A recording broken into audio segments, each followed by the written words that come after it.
সারা রাত বৃষ্টির দরুন বেশ ঠান্ডা আজ ভোরের প্রকৃতিটা। এই আবহাওয়াটা ঘুমের জন্য বড্ড মানানসই। গায়ে কমফোর্টার জড়িয়ে গভীর ঘুমে আচ্ছন্ন অদিতি আর সাইফ। দুজন দুজনকে আষ্টে পৃষ্ঠে বেঁধে জবরদস্ত একখানা ঘুম দিচ্ছে। বেলা বেশি না, 7টা মতো বাজে। তাদের শান্তির ঘুম বেশিক্ষণ স্থায়ী হলো না। দরজার ঠক ঠক শব্দ ক্রমশ বেড়েই চলেছে। অপরিপক্ক ঘুমটা নষ্ট হওয়ায় বিরক্তিতে কপাল কুঁচকে আসে সাইফের। অদিতির এখনো কোনো হেলদোল নেই। সাইফের অল্প শব্দেই ঘুম ভেঙে যায়, কিন্তু অদিতি ঠিক তার উল্টোটা। চোখ মেলে তাকিয়ে সাইফ অদিতির মুখটা প্রথমে দেখলো। কি সুন্দর নিষ্পাপ লাগে মুখটা, ঘুমন্ত মুখটা। সাইফের বুকের ওপরে গুটিসুটি মেরে শুয়ে আছে। এই জন্যই বিড়ালের বাচ্চা বলে সাইফ আলতো করে ঠোঁট ছোঁয়ালো ছোট্ট বউটার কপালে।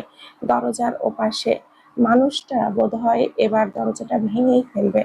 সাইফের বিরক্তি এবার রাগে রূপ নিল। অদিতিকে আস্তে ধীরে করে বালিশে শুয়ে চড়া মেজাজ নিয়েই এই গেল দরজার সামনে। ওপাশে নদী বা দিঘি থাকলে তো আজই রক্ষে নেই, কিন্তু দরজা খুলে সাইফের চোখ কপালে উঠে গেল। কোথায় ভেবেছিল দুটো কথা শুনিয়ে দেবে, এখন দেখে হাসান চৌধুরী নিজে দাঁড়িয়ে আছে। কি হয়েছে বাবা, কোনো সমস্যা? হাসান চৌধুরী গম্ভীর গলায় বলল, সমস্যা হবে কেন? শাওনদের বাড়ি থেকে আজ আংটি পরাতে আসবে নদীকে। তুমি আমার সাথে মার্কেটে চলো, ওদের সকলের জন্য গিফট কিনতে হবে। এত তাড়াতাড়ি আংটি? হাসান চৌধুরী কিছু না বলেই নিচে চলে গেল। সাইফও রুমে গিয়ে ফ্রেশ হয়ে নিল। অদিতি মাত্রই উঠেছে। ঘুম ভাঙতেই দেখলো সাইফ রেডি হয়ে আয়নার সামনে দাঁড়িয়ে আছে। পরনে অফ হোয়াইট ব্র্যান্ডের শার্ট, ফর্মাল প্যান্ট, হাতে ঘড়ি পরতে পরতে বলল, উঠে পড়ুন মিসেস, কলেজে তো শিখেই তুলেছেন, দেখেন আজ ক্লাসে যাওয়া যায় নাকি। বেশ, দেখছিল সাইফকে। কলেজের কথা উঠতেই মেজাজ বিগড়ে গেল অদিতির। যে কয়দিন কলেজে গেছে গন্ডগোল ছাড়া ভালো কিছু হয়নি। কলেজের নাম শুনলেই মেজাজটা খারাপ হয়ে যায়। অদিতির মুখটা মলিনের দিকে তাকিয়ে সাইফ বলল, আবার কি হলো? অদিতি মুখ ভার করেই বলল, কলেজে গেলেই তো আপনার আর আমার ঝামেলা হয়, যাব না আমি কলেজে, পরে আবার ঝামেলা হবে। সাইফ অদিতির দিকে এগিয়ে এসে বলল, কেউ তোমার নাম জিজ্ঞেস করলে বলবে মিসেস অদিতি চৌধুরী, ব্যাস, তাহলেই আর কোনো ঝামেলা হবে না। অদিতির মাথায় ঢুকলো না। সাইফ উঠতে নিলে শার্ট টেনে ধরলো, এতে কি হবে? নামের আগে মিসেস শুনে মানুষ বুঝে যাবে তুমি বিবাহিত। ওই ছেলেটা যে তোমার পেছনে লেগেছিল, ও কিন্তু জানতো না যে তুমি ম্যারিড। জানলে কখনোই এমনটা করতো না। অদিতি উঠে ফ্রেশ হয়ে নেয়, একেবারে রেডি হয়ে সাইফের সাথে নিচে আসে। অদিতিকে ব্যাগ নিয়ে নামতে দেখে সায়রা বলল, এ কি বৌমা, কোথায় যাচ্ছ তুমি? কলেজে। অদিতির উত্তর যেন রাগ ধরিয়ে দিল সায়রার শরীরে। আঞ্জুমান যদিও কিছু বলল না, তবে সায়রা বলল, আজ বাড়িতে অতিথি আসবে, আর বাড়ির বউ বাড়িটা থাকবে না, এটা কি ঠিক ভাইজান? হাসান চৌধুরী কিছু বলল না। সাহেব বলল, বেঠিকের কিছু দেখছি না তো কাকিয়া, অদিতির কেন থাকতে হবে? আশ্চর্য, ও এ বাড়ির বউ না? ওর ননদের আংটি পরানো হবে আজ, ওর থাকাটা তো দায়িত্ব ওর। সাইফ তার ছেলের হাসি দিয়ে বলল, ও এখন বুঝি দায়িত্ব?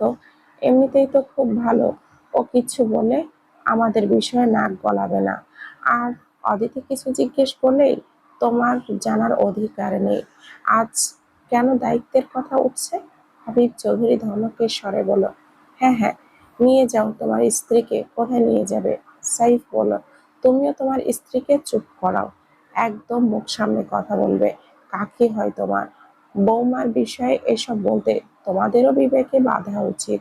হাসান চৌধুরীর ধমকে থামলো দুই পক্ষ। আহ, কি হচ্ছেটা কি? বাড়িটা কি এবার চিড়িয়াখানা বানিয়ে ফেলবে? অতিথিরা বিকালে আসবে, অদিতির ক্লাস শেষ হবে 2টায়, চলে আসবে তারপর। এখন চুপ করে খাও। অদিতি ছোট করে বলল, নদী আপু খেতে আসেনি। সায়রা ঝাঁঝিয়ে বলে উঠল, সে চিন্তা তোমার করতে হবে না। সাইফ হাসান চৌধুরীর দিকে তাকিয়ে দুই হাত উঁচু করে ভুরু নাচালো। সবাই তাকালো সায়রার দিকে। একটু আগে যে সাইফ ঠিক বলেছে তা আবার প্রমাণ হলো। হাসান চৌধুরী এবার ছাড়লেন না, কড়া গলায় বলল, তোমার সমস্যা কি সায়রা? তোমার সাহস হয় কি করে সব সময় আমার বৌমার সাথে খারাপ ব্যবহার করার? সে যাই হোক, সবকিছু নিয়ে ওকে কথা শোনাতে ছাড়ো না তুমি। ও এই বাড়ির একমাত্র বউ, সবার খেয়াল রাখা ওর কর্তব্য। আর ও খারাপ কিছু বলছে নাকি? যাও গিয়ে দেখো নদী কেন এলো না।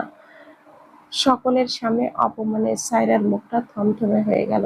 হাসান চৌধুরী হাবিব চৌধুরীর দিকে বলল, হাবিব, এমন যদি চলতে থাকে তাহলে আমার আর সম্ভব না দুই পরিবার এক ছাদের নিচে থাকা। হাবিব মলিন মুখে বলল, দুই পরিবার কেন বলছো ভাইজান? আমরা কি দুই পরিবার? হাসান চৌধুরী কোনো কথা না বলে উঠে গেল টেবিল ছেড়ে। অদিতিকে নিয়ে সাইফও বেরিয়ে গেল। অদিতির মনটা খারাপ। কেন যেন এই বাড়ির সকলে তাকে আপন করতে পারছে না। অদিতি তো সর্বোচ্চ চেষ্টা করছে সকলের মন জেতার, কিন্তু তবুও যেন কেউ আপন করছে না তাকে। কি এক যন্ত্রণা তাকে ঘিরে ধরেছে, কি নাড়া করতে পারছে না। গাড়ি চলছে শহরের চওড়া হাইওয়ে ধরে। অদিতি আনমনেই তাকিয়ে আছে বাইরে। সাইফ স্ত্রীর উদাসীনতা দেখে বলল, আমার ভালোবাসা কি তোমার কাছে যথেষ্ট নয়? হঠাৎ এই কথা কেন বললেন? জাস্ট আনসার মাই কোশ্চেন। অদিতি শুধু ওপর নিচ মাথা নাড়ালো। সাইফ মিররের দিকে তাকিয়ে বলল, তাহলে অন্য কারোর মন পাওয়ার আশায় কেন লেগে থাকো তাদের পিছে? যে ভালোবাসার সে এমনিতেই বাসে অদিতি, তাদের মন জেতার চেষ্টা করতে হয় না। তবুও আমি চাই সকলের সাথে মিশে চলতে। তুমি তোমার থেকে ঠিকই আছো। তারপরেও যদি কারো ভালো না লাগে, সেটা তাদের সমস্যা, তোমার নয়। কলেজের সামনে গাড়ি থামতেই অদিতি নামলো, সাইফও নামলো। আফিয়া আর মুশফিক মন খারাপ করে কি যেন বলাবলি করছে। অদিতি আর সাইফকে দেখতেই চুপ হয়ে গেল। অদিতি সাইফের উদ্দেশ্যে বলল, আমি কি আর ওদের সাথে কথা বলবো না? নিশ্চয়ই বলবে, কিন্তু শুধু মেয়েটার সাথে। অদিতি ঘাড় নেড়ে ভেতরে গেল, আফিয়ার সামনে দিয়েই গেল। কিন্তু আফিয়া কোনো কথা বলল না, উল্টো সরে গেল অদিতিকে দেখে। আফিয়া ভীষণ মিশুক একটা মেয়ে, এর এমন ব্যবহার অদিতিকে একটু ভাবালো। ক্লাসে গিয়ে দেখলো সব সিটে বসে পড়েছে স্টুডেন্টরা, পেছনে দুটো সিট খালি। সেখানে গিয়েই বসলো অদিতি। তাও মিনিট পাঁচেক পর আফিয়া ঢুকলো ক্লাসে। মুশফিকের ব্যাগ রাখাই ছিল, কিন্তু আফিয়া এখনো বসে না। আফিয়া অদিতিকে পাশ করে পেছনের সিটে গিয়ে বসলো। অদিতি পেছনে ঘুরে বলল, আমার পাশে বসতে তো পারতিস। আফিয়া কথা বলল না। অদিতি আফিয়ার হাতটা ধরে বলে, রেগে আছিস আমার উপরে? কিন্তু আমি কি করেছি বল? সবাই আমার উপরে রাগ ঝাড়ে, উনিও আবার তোরাও। আফিয়া অদিতির হাতটা ধরে বলে, দেখ, আমরা তোর উপরে রেগে নেই, আসলে আমাদের মনটা ভালো নেই। কেন, কি হয়েছে? সে কি তুই জানিস না? আজ 4 দিন হয়ে গেল রোহানকে খুঁজে পাওয়া যাচ্ছে না। কি বলিস? কোথায় গেছে? কেউ জানে না। পুলিশে খবর দেওয়া হয়েছে, তারাও এখনো কোনো খোঁজ বের করতে পারে না। অদিতির কপালে দীর্ঘ ভাঁজ পড়ল। এত বড় একটা ছেলে এমন হুট করে হারিয়ে যেতে পারে নাকি? আফিয়া শুকনো ঢোক গিলে অদিতিকে বলল, আচ্ছা, কোনোভাবে এতে তোর স্বামীর হাত নেই তো? অদিতি চমকে তাকালো আফিয়ার দিকে। সাইফের ব্যাপারে এমন জঘন্য কথা শুনে ইচ্ছে করছে কষিয়ে দুটো চড় আফিয়াকে মেরে দিতে। অদিতি নিজের রাগ কন্ট্রোল করলো। চট করে আফিয়ার হাতটা সরিয়ে দিয়ে বলল, তুই জানিস তুই কি বলছিস? মাথা ঠিক আছে তোর? তুই চিনিস ওনাকে? এমন জঘন্য একটা কাজ উনি করবে? আর এইসব করে ওনার কি লাভ বলতো? আফিয়া আকুতি করেই বলল, তুই প্লিজ রেগে যাস না। আমি এই জন্য বললাম যে উনি তো রোহানের ওপরে খুব রেগে ছিল, রাগের বশে। চুপ, একদম বাজে কথা বলবি না। আসলে যত নষ্টের গোড়া তুই। না তুই রোহানকে আমার নাম্বার দিতি, আর না তো আমার স্বামীর সাথে রোহানের ঝামেলা হতো। এইসবের ফল আমাকেও ভুগতে হয়েছে, আর এখনই আমার স্বামীকে দোষ দিচ্ছিস। ক্লাসের মধ্যে সিন ক্রিয়েট হবে বলে আফিয়া চুপ করে গেল। গোটা ক্লাসে একবারও কথা বলল না অদিতির সাথে। সারা রাত বাইরে ছিল তোজা। সকালটা আজ বেশ চনমনে। 2 দিন মেঘলা থাকার পর আজ রোদ উঠেছে। গলায় গামছা দিয়ে লুঙ্গি পরে পাড়ের অংশ হাতে ধরে বাড়িতে প্রবেশ করলো প্রধান বাড়ির ছোট সাহেব। সোফায় গা এলিয়ে দিয়েই ঢুকলো। চোখ দুটো বড্ড ঘুম, চেঁচিয়ে উঠলো, মা পানি দাও। 2 মিনিটের মাথায় তার সামনে পানির গ্লাস বাড়িয়ে ধরলো এক অপরিচিত হাত। তুজা ঘুম ঘুম চোখে সামনে তাকাতেই হাতের মালিককে দেখার প্রয়াসে চোখ পড়লো এক সুন্দর মুখশ্রী। কলাপাতা রঙের শাড়ি পরিহিত, হাতে সবুজ কাচের চুড়ি, চুলগুলো এক পাশে বেনি করা, গায়ের রংটাও বেশ ফর্সা, মাথা নুইয়ে রেখেছে। তুজা চেনে মেয়েটাকে, তার তার সৎ বোনের মেয়ে ফুলমালা। আর গত বছরই ফুলমালার মা মারা গেছে। তুজা পানিটা না ধরায় ফুলমালা নিজেই বলল, নিন আপনার পানি। তুজা আদর শোয়া থেকে উঠে বসলো। ফুল, তুই? মুচকি হাসলো ফুলমালা। তুজা পানির গ্লাসটা নিয়ে বলল, আসছি তো কাল বিকালে, আপনারে তো বাড়ি পাওনি দায়, কই ছিলেন? তুজা পানি খেয়ে গ্লাসটা পুনরায় ফুলমালার হাতে দিল। আমার থাকা আর না থাকা আরতে কি, তোর কি খবর বল? ফুলমালা সোফার অপর প্রান্তে বসলো। আব্বাই ভিন দেশে গেছে বাণিজ্যের লাইগা, মাস তিনেকের ফের, আর একা বাড়িতে থাকি কেমনে? নানাও গত হইছে আম্মার পরপরই, তাই আব্বাই বলল খালুজান এই বাড়িতে থাকতে। হ, ভালো করছস। আচ্ছা থাক, ঘুমামু আমি। তুজা ঘরে যাওয়ার আগে কবিতার খোঁজ করলো। লতিফা জানালো কবিতা স্কুলে গেছে। ঘরের উদ্দেশ্যে রওনা হতেই ফুলমালা পেছন থেকে ডাকলো, তুজা ভাই। তুজা দাঁড়ালো। ফুলমালা গুটি গুটি পায়ে হেঁটে এসে লজ্জা মিশ্রিত মুচকি হেসে তুজার দিকেই চোখ রুমাল বাড়িয়ে দিল। সাদা রুমালে রঙিন সুতোয় কাজ করা। তুজা কপাল কুঁচকে বলল, কি এইটা? ফুলমালা মাথা নিচু করেই লাজুক কণ্ঠে বলল, রুমাল ভাই, আপনার জন্য আমি নিজ হাতে সেলাই করেছি। তুজা এর ভাবচক্কর জানে। মনে মনে সে তুজাকে পছন্দ করে। তুজার বিচক্ষণ মাথা আর ঠিকই টের পায় তার ব্যবহারে, কিন্তু এমন একটা ভাব করে তুজা যেন কিছুই জানে না। রুমালটা হাতে নিয়ে দেখলো ফুল পাতার মধ্যে সুন্দর করে লেখা তুজাউন। মৃদু গলা খাকারি দিয়ে রুমালটা আবারও ফুলমালার দিকে বাড়িয়ে দিয়ে বলে, এইটা দিয়ে আমি কি করুম? কবিতা আইলে পরে দিস, হয় খুশি হইব। ফুলমালার খুশি মুখটা বিষণ্ণ হয়ে যায়। অভিমানের স্বরে বলে, কেন তুজা ভাই, এইটা আমি আপনার লাইতে বানাইছি তো। কবিতারে আরেকটা বানাইয়া দিমুনে আমি, এইটা আপনি রাহেন। তুজা রুমালটা ভাঁজ করে নিল। কি বারবার তুজা ভাই কস? সেই দিন দেখলাম হইতে, খালি ভাই কইলেই তো হয়। তুজা চলে গেল ঘরে। ফুলমালা সে কি খুশি তুজা রুমালটা নেওয়ায়। বিড়বিড় করে বলল, যারে স্বামী বানাইবার চাই তারে মোটেও ভাই কইবার মনে চায় না। রুমালটা ঘরের এক কোণে ছুঁড়ে ফেলে শুয়ে পড়ে তুজা। মেয়েটা নেহাতি সাইবনে পানি ঢেলে চলেছে। তুজার দ্বারা আর কাউকে ভালোবাসা হবে না। তার মনে মনে একটাই, আর সেখানে একজনকেই জায়গা দেওয়া যায়। আর অনেকজনকে বলে কি মানুষের জীবনে এলে দ্বিতীয়বার আর ভালোবাসা যায়? তুজার তা একদমই মানে না। প্রায় 1 যুগ আগে দেওয়া এক মলিন কাপড়ের ওপরে আঁকা রুমালের মায়া আজও ছাড়তে পারেনি সে। অন্য কারোর বোনা রঙিন সুতোয় আজ মন ভুলবে বুঝি? সেই কবে হলুদ কাপড়খানায় জ্যোৎস্না ইংরেজি অক্ষরে দুজনের নাম রঙিন সুতো দিয়ে সেলাই করে দিয়েছিল। আজ তাতে জ্যোৎস্নার ঘ্রাণ পাই তুজা। আলমারির বিশেষ ড্রয়ারটায় তালাবন্দি করে সেই রুমালখানা তার পাশে অন্য কিছুর জায়গা হবে না। অবুঝ কিশোরী ভুল জায়গায় স্বপ্ন বলছে। আনমনেই হাসে তুজা। কয়েক বছর হলো খোলা হয় না সেই ড্রয়ারটা, হাতে নেওয়ার সাহস অব্দি হয় না সেই রুমালখানা। কিছুক্ষণের মধ্যেই ঘুমের কোলে ঢলে পড়ে তুজা।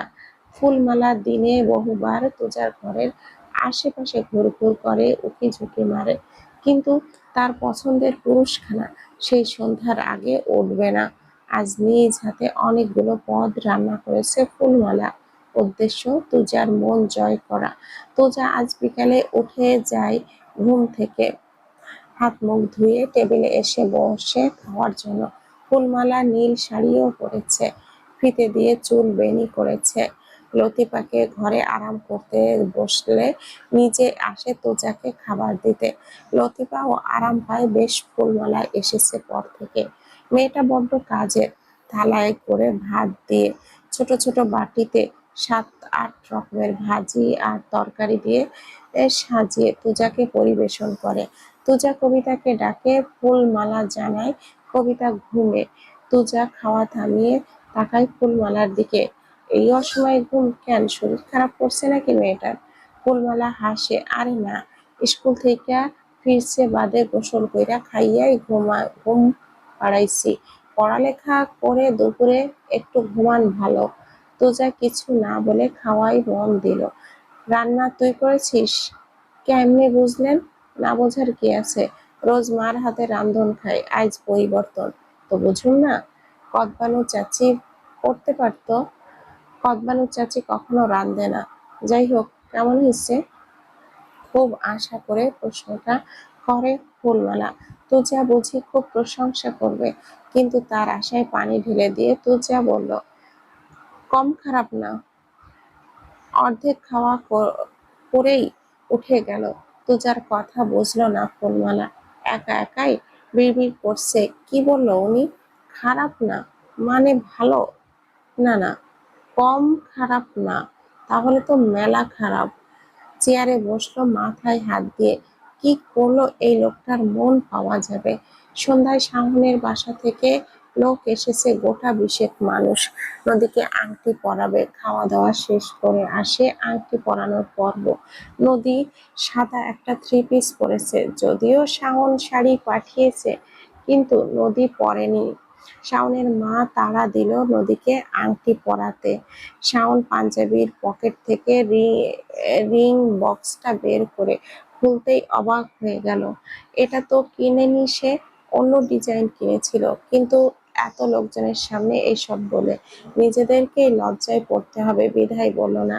সেটাই পরিয়ে দিল নদীর আঙ্গুলে। সকলেই খুশি, একে অপরের সাথে কথা বলায় ব্যস্ত সবাই। শাওন নদীকে বলল, আচ্ছা তুমি কি এমনই চুপ করে থাকবে? কথা বলো না কেন? কার সাথে কাল রাতে কল দিলাম, তাও কথা বললো না। কাল তো আমি ঘুমিয়েছিলাম, ঘুমের মধ্যে কল ধরতে আবার আমার মুখ থেকে শুধু গালি বেরোয়, তাই আর। আচ্ছা বাদ দাও, এমন কিছু বলো না যাতে আমার হার্টবিট ফাস্ট হয়ে যায়। নদী বোকা বোকা হেসে বলল, আমি প্রেগনেন্ট। শাওনের মুখ থুবড়ে পড়াই অবস্থা। নদী হকচকিয়ে বলল, আরে আরে, কি হলো? শাওন শুকনো ঢোক গিলে বুকে কয়েকটা চাপড় মারলো। মনে হয় হার্টবিট বন্ধ হয়ে গেছে। বুকে হাত দিয়ে উঠে দাঁড়ালো শাওন। এটা কি সত্যি? নদী হেসে বলল, আরে ধুর, আমি তো আপনার হার্টবিট বাড়াতেই বললাম। শাওন এদিকে ওদিকে তাকিয়ে বলল, আমি তো সেই সত্যিই ভেবেছিলাম। তাই? তাহলে সত্যি? কি? আবার মজা করলাম। সকাল সকাল আজ বৃষ্টি শুরু হয়েছে। বৃষ্টির তোপ বেশি থাকায় কবিতাও স্কুলে যাবে না বায়না করেছে। লতিফা সোফায় পা মেলে বসে কবিতার ছড়া শুনছে। এই বৃষ্টির সকালে খিচুড়ি রান্না করেছে ফুলমালা, সাথে ইলিশ মাছ ভাজা। তুজার ইলিশ মাছ খুব পছন্দ। হলদে শাড়িখানা পরে পাক্কা গৃহিণীদের মতো করে রান্না করছে ফুলমালা। যদিও বয়স 15 বছর, গ্রামের মেয়ে হওয়ায় সব রান্না বান্না ওর জানা। রান্নার ফাঁকে ফাঁকে বারবার সিঁড়ির দিকে তাকাচ্ছে, এই বুঝি তুজা নামে। কিন্তু রান্না শেষ হলেও তুজার আসার খবর নেই। লতিফাকে গিয়ে বলল, ও খালাম্মা, তুজা ভাই ওঠে না কে? ওর ওঠার কি আর দিক দিক নিশানা আছে? যখন মনে ধরে তখনই ওঠে। ফুলমালা সাহস করে বলল, আমি ডাকুম? লতিফা ভুরু গুটিয়ে বলল, ওরে দিয়া কি করবি? না, আসলে খাউন ঠান্ডা হইয়া যাইতেছে। খিচুড়ি ঠান্ডা হইলে কি ভাল লাগবো? দেখ ডাইক্কা ওঠে নাকি। ফুলমালা খুশি হয়েই পায়ের মোটা নুপুর জড়া ঝুমুর ঝুমুর শব্দ করে চলে গেল তুজার ঘরে। তুজা উঠেছে, কিন্তু বিছানায় বসে বসে সিগারেট টানছে। ফুলমালা গুটি গুটি পায়ে ভেতরে ঢুকলো। তুজা দেখেও না দেখার ভান করলো। ফুলমালা মৃদু গলা খাকারি দিল, তুজা সিগারেটের ধোঁয়া ফুঁকে ভারী কি কণ্ঠে বলল, কিছু বলবি ফুল? আসলে খাওন ঠান্ডা হইয়া যাইতেছে। আমি সকালে খাইয়া খাই না সচরাচর। খিদা লাগলে আমি কমনি তোরে। কিন্তু ফুলমালা নাছোড়বান্দা, না, আপনার অহনি খাইতে হইব তুজা ভাই। আমি মেলা সাত কইরা আপনার লাইগা রাঁধছি। তুজার মন চায় না এই মেয়েটাকে দুটো ঝাড়ি মেরে তাড়িয়ে দিতে। নামের মতো মেয়েটারও মনটা ফুলের মতোই। সেই ফুলের মতো মনে কষ্ট দিতে তুজার ভালো লাগে না, বিধায় কিছু বলতে পারে না। তাকিয়ে দেখলো এখনো ফুলমালা তাকিয়ে আছে ওর দিকে। তুজা দীর্ঘশ্বাস ফেলে বলল, আর যা আসছি। ব্যাস, রমণীর মুখটা চনমনে হয়ে উঠলো পুনরায়। তাকে খুশি করতে এতটুকুই যথেষ্ট। দৌড়ে রান্নাঘরে গেল, তাড়াতাড়ি করে তুজার জন্য খিচুড়ি, বেগুন ভাজা, ইলিশ ভাজা সব থালায় সুন্দর করে সাজিয়ে এনে টেবিলে রাখলো। কবিতাকেও খাইয়ে দিয়েছে নিজ হাতে। কবিতা এমনিতেই ফুলমালার ভালো লাগে, কিন্তু বাকিটুকু তুজাকে খুশি করার প্রয়াস। কবিতার প্রতি তুজার ভালোবাসা দেখে ফুলমালা বুঝে গেছে, কবিতাকে ভালোবাসলে তুজাও খুশি হবে ওর ওপর। কবিতা মাছের কাঁটা বাছতে পারে না, ফুলমালা মাছের কাঁটা বেছে কবিতাকে খিচুড়ি দিয়ে ইলিশ মাছ খাইয়ে দিচ্ছে। প্রায় 20 মিনিট পরে রোজা আসলো খাবার ঘরে। কবিতার দিকে হাত বাড়িয়ে দিতেই কবিতা দৌড়ে এসে তুজার পাশে দাঁড়ালো। খাইছো আম্মা? হ্যাঁ ফুল, মাই তো খাওয়াই দিল। তুজা ভুরু গুটিয়ে বলল, কেডা খাওয়াই দিছে তোরে? কবিতা এবার আর কথা বলল না, হাত ইশারা করে দেখালো ফুলমালার দিকে। তুজাও খেতে বসলো। খাওয়ার পুরোটা সময় ফুলমালা তুজার পাশে দাঁড়িয়ে ছিল। এইসব বড্ড অসহ্য লাগে তার।